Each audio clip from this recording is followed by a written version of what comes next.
Hai,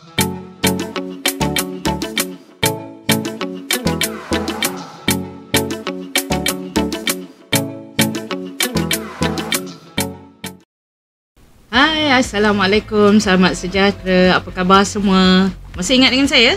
Cikgu Ainul Samurai dari Sekolah Kebangsaan Kepayan, Kota Kinabalu, Sabah. Okey, pada hari ini saya nak berkongsi satu tutorial mengenai fitur baru dalam Telegram. Saya menggunakan desktop, okey, Telegram desktop. Fitur baru ini diberi nama Video Call in Group. Baru kita boleh letak selama 30 orang. Maksudnya kita boleh buat PDPR dengan murid-murid kita. Tak perlu lagi Google Meet. Sebab apa saya kata begitu? Sebab dalam fitur baru Telegram ni dah terdapat segala apa yang ada dalam Google Meet. Iaitu, yang pertama, of course, kita boleh mendengar suara.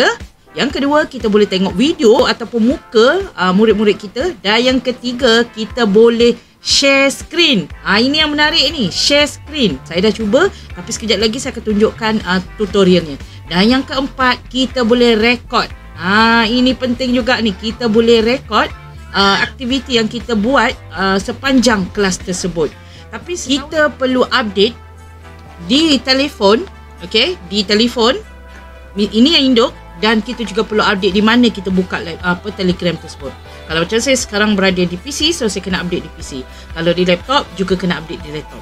Jadi, tanpa buang masa, jom kita selongkar ni. Okey, kita pergi kepada fungsi Telegram terlebih dahulu di sini. Okey, saya buka satu group. Ini juga tips penting.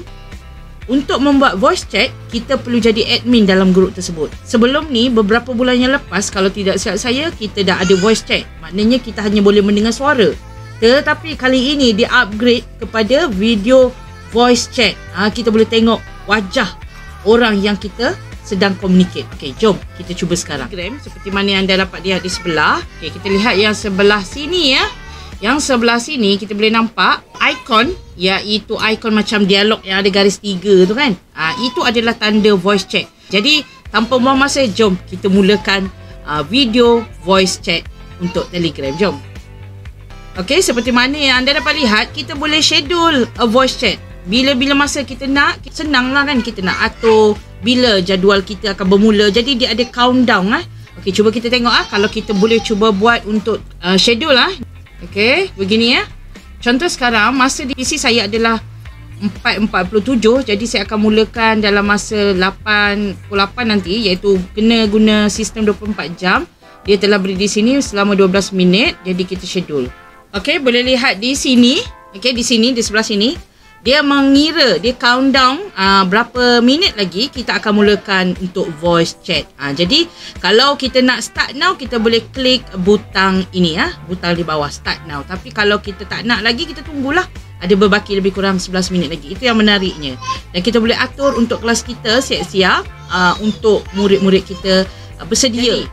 Memandangkan kita nak terus kepada voice chat ini, jadi saya dah on kan kepada grup ini. Saya merupakan admin untuk kerja rumah Tisha. Jadi saya akan start lah sekarang.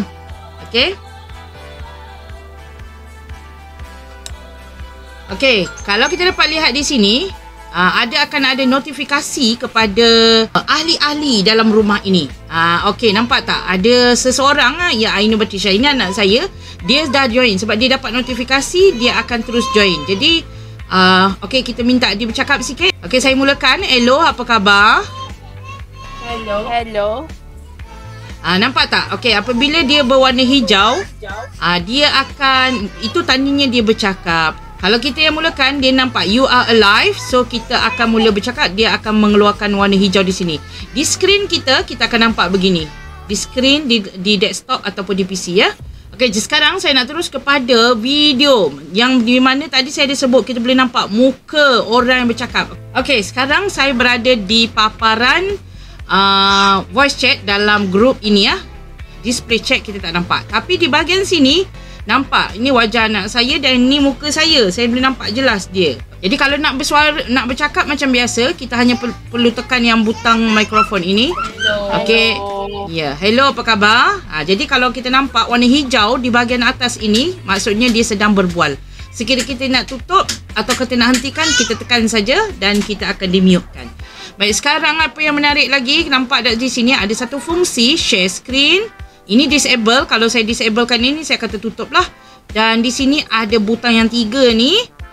Dan ini butang leave. Butang leave maknanya kita keluar teruslah daripada perbualan. Jadi sekarang kita nak tengok untuk share screen.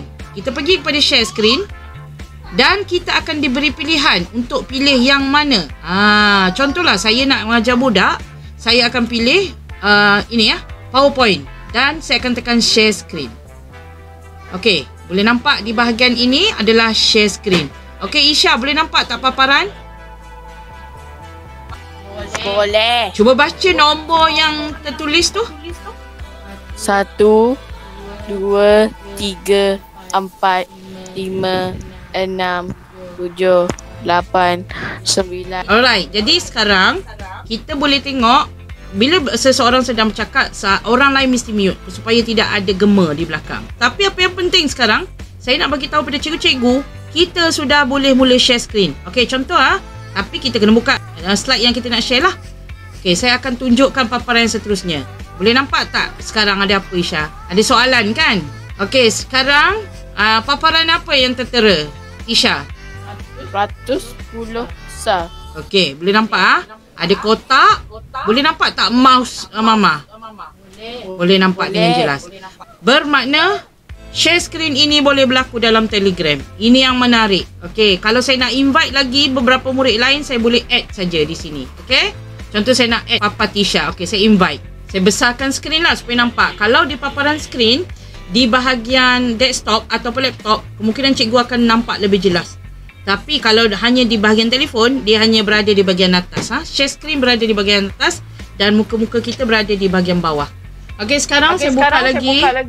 Saya buka lagi satu video call daripada fungsi papan Tisha ya.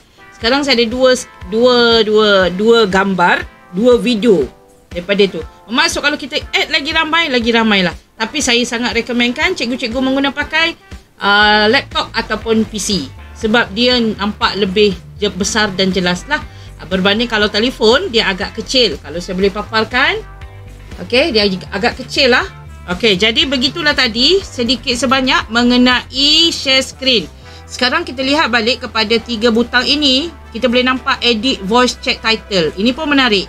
Kita boleh letak di sini kelas Samurai video voice chat. Video voice chat. Okey, kelas Samurai video voice chat. Kita boleh tukar bila-bila masa kita nak tukar. Betul, lepas tu kita save saja dan dia akan terus bertukar kepada kelas Samurai video voice chat. Okey. Selain daripada itu juga, kita boleh start recording. Ini yang agak menarik jugalah bagi saya. Okey, kita start recording and then kita tanyalah dia akan record, participant will be, the chat is being record. Okey, kita start. Di bahagian atas ini nampak titik merah tu, bulat merah, itu menandanya dia sedang direkod. Jadi lebih kurang macam Google Meet lah.